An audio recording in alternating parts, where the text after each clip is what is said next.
తాకట్లో ఉన్న మీ బంగారాన్ని విడిపించి ఆ రోజు ఆన్లైన్ రేటుకి కొంటాం. Sharma gold company.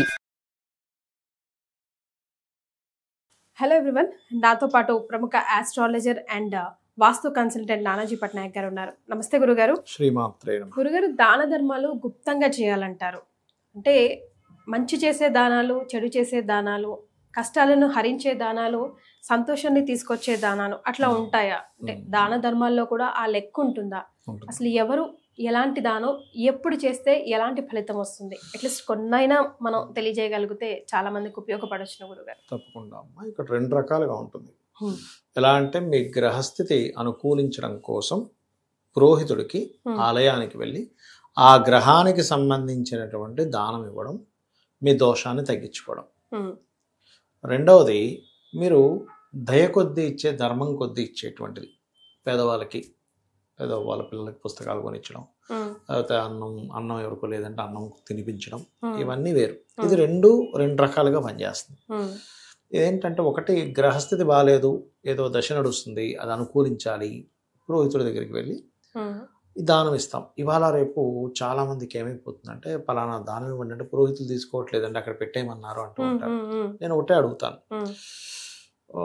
అలా పెట్టేస్తే కూడా అది దానం కిందకు వస్తుందా అని చాలా మంది అడుగుతున్నారు. నేను ఒక క్వశ్చన్ వేస్తాను. ఏంటంటే, ఇప్పుడు మీకు ఒక అకౌంట్ ఉందమ్మా, ఆ అకౌంట్లో మీరు ఒక 10,000 డిపాజిట్ చేయాలి.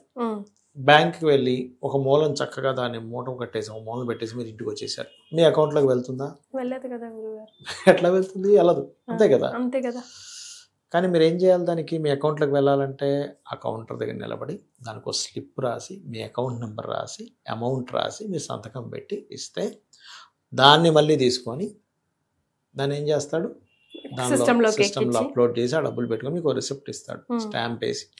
అప్పుడు మీ అకౌంట్లోకి వెళ్తుంది, లేకపోతే వెళ్ళదు.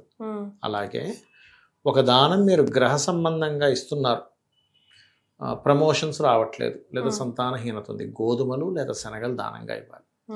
మానసికమైన ఇబ్బంది ఉంది, బియ్యము, తెలుపు రంగు వస్త్రము దానంగా ఇవ్వాలి. మాటిమాటికి గొడవలు జరుగుతున్నాయి, కందులు, ఎరుపు రంగు వస్త్రం దానంగా ఇవ్వాలి. వ్యాపార అభివృద్ధి లేదు, పెసలు, అదేవిధంగా గ్రీన్ కలర్ వస్త్రం దానంగా ఇవ్వాలి. ఇలాగ ఒక్కొక్క దానికి ఒక్కోటి. శని ప్రభావం ఎక్కువగా ఉంది, నువ్వులు. భయాలు ఎక్కువగా ఉన్నాయి, మినుములు దానంగా ఇవ్వాలి. సిమెంట్ కలర్ వస్త్రంతో ప్రతిదీ ఆటంకం జరుగుతుంది, ఉలవలు, మల్టీ కలర్ క్లాత్ దానంగా ఇవ్వాలి. ఇవి ఇచ్చేటప్పుడు మంచి పదార్థాన్ని పురోహితుడికి మంత్రం చదివి తీసుకోమని చెప్పాలి. దేనికోసం తీసుకునే వాళ్ళు లేరు, ఉన్నారు, తక్కువ మంది ఉన్నారు. ఎందుకంటే భయపడి తీసుకోవట్లేదు. ఎందుకు భయపడుతున్నారంటే, ఈ దోషం వాళ్ళకి వెళ్తుందమ్మా, ఖచ్చితంగా వెళ్తుంది. కానీ వాళ్ళ ధర్మం ఏంటి? తీసుకోవడం వాళ్ళ ధర్మము. ఇప్పుడు మనకి మిలిటరీ, ఆర్మీ వాళ్ళు ఉంటారు, డిఫెన్స్లో బార్డర్ దగ్గర గన్ పట్టుకొని వాడిని కాల్చాలి. అమ్మో, వాడిని కాల్చడం ఏమిటి, అదేదో గోలీ నాకు తగులితే ఏమిటి అంటే, వాడు మిలిటరీ డిఫెన్స్లో ఉన్న ఆ యొక్క జవాన్ యొక్క ధర్మం పాటించినట్టేనా? ఇంక నువ్వు మిలిటరీలోకి వెళ్ళి ఏం లాభం? ఆ ధర్మం ఎంత గొప్పదో ఈ ధర్మం కూడా అంతే.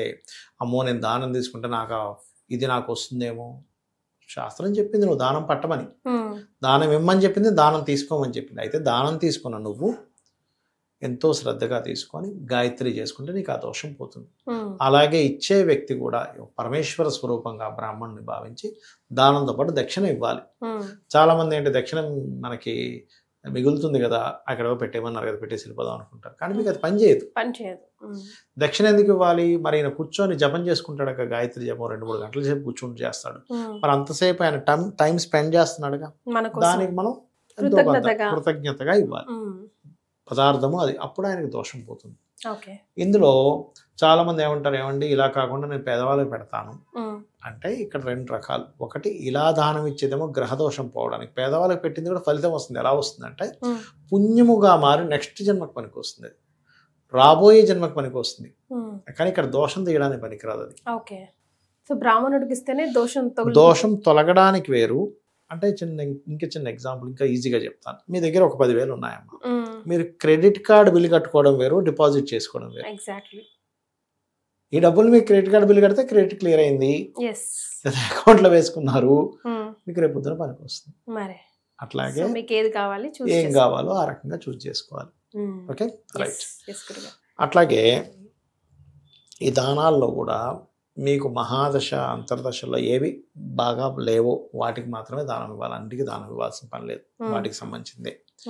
సంకల్పం చెప్పేటప్పుడు కూడా మీరు ఎందుకు దానం ఇస్తున్నారని సంకల్పం అడుగుతారు.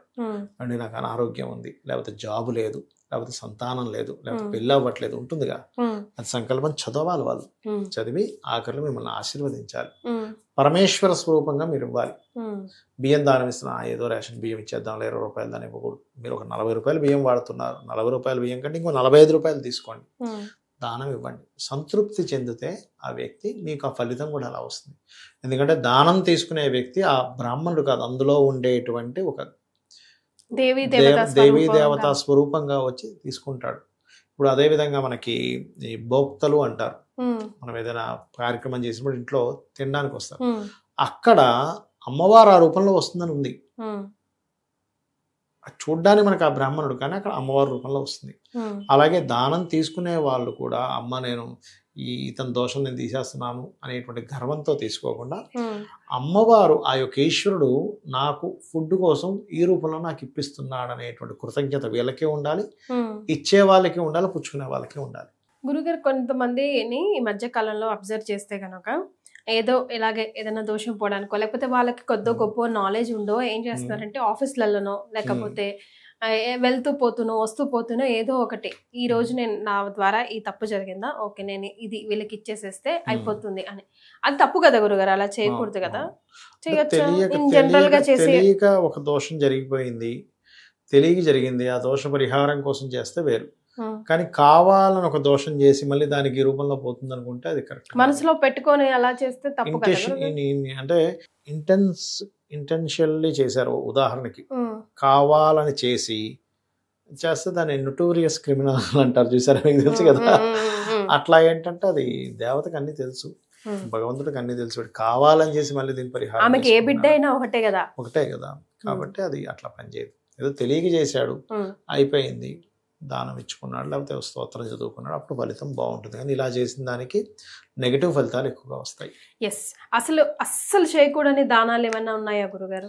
అపాత్ర దానము అంటారమ్మా. అంటే అపాత్ర దానం అంటే ఆల్రెడీ కడుపు నిండి ఉన్నోడికి మళ్ళీ అన్నం పెడదాం అనుకోవడం. అంటే వాడికి అసలు ఇవ్వకూడదు ఆ దానం, కానీ ఇచ్చాం. అంటే ఎలా అంటే ఇప్పుడు మనం చూడండి, ఒక్కోసారి మనం ఎక్కడో నిలబడితే ఒక అతను వస్తాడు, అయ్యా నాకు లేదు ఫలానా అంటే మనం తెలియక పాపం ఒకసారి భోజనం చేస్తాడు కానీ ఇస్తే వాడు తీసుకెళ్ళి మందు తాగాడు అనుకోండి, అపాత్ర దానం. మనకి ఎలా తెలుస్తుంది గురుగారు? వాళ్ళు ఇప్పుడు చెక్ పోస్టులలో ఉండేదంతా ఇలాంటి కాలు చేతులు అవి ఇవి లేకపోతే 10 రూపాయలు ఇచ్చినా సాటిస్ఫై అవ్వకుండా తిరిగి మళ్ళీ మనకే ఇచ్చిపోయి లేదా ఏదో మాట అని పోయి ఉంటే మనసు అసలు ఎవరికి ఇవ్వాలనిపించట్లేదు. అలాంటి వాళ్ళకి ఇవ్వాల్సిన అవసరం లేదు, భగవంతుడు మనల్ని శిక్షించడు. మరి అపాత్ర దానం చేస్తే ఇంకా దోషం. నిజంగా మీకు దానం చేయాలనిపించింది ఒక అనాథాశ్రమానికి వెళ్ళండి, లేకపోతే మీ కింద పనిచేసే వాళ్ళు ఉంటారు మీ ఇంటికి పనిచేసి మీకు తెలుస్తుంది వాళ్ళ ఆరోగ్య స్థితి లేదు. ఆ పిల్లలకి ఏదో బ్యాగ్ కొనివ్వడము, బుక్స్ కొనివ్వడము, ఒక డ్రెస్ కొనివ్వడము చేయండి, అయిపోయింది. ఆ అమ్మాయి వేసుకుంటుందిగా, అది చూసి చేయమని చెప్పింది శాస్త్రం. సో పుణ్యం సంపాదించుకోవడానికి లేదా మన కష్టం తొలగించుకోవడానికి, దోషాలు అట్లా శాస్త్రంలో క్లియర్ గా మెన్షన్ చేసి ఉన్నాయి అంటారు. మొత్తానికి ఉంది. మనకి కర్మ విపాకము అనే గ్రంథంలో చాలా స్పష్టంగా ఇవ్వడం జరిగింది, ఏ దానాలు ఇవ్వాలి ఏమిటి. నేను ఒకప్పుడు ఈ రోడ్ల మీద నిమ్మకాయలు వేయడం, 4 రోడ్ల జంక్షన్ నవ్వుకునేవాడిని, ఏమిటి వీళ్ళు ఇలా వేస్తున్నారు, చుట్టూ తిరగడం ఏంటి అనుకున్నా. కర్మ విపాకం అనే గ్రంథంలో ఉంది అది.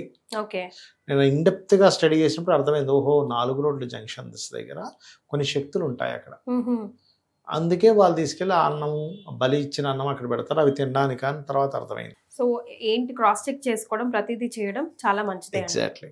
థ్యాంక్ యూ సో మచ్ గురుగారు. శ్రీమాత్రే నమః.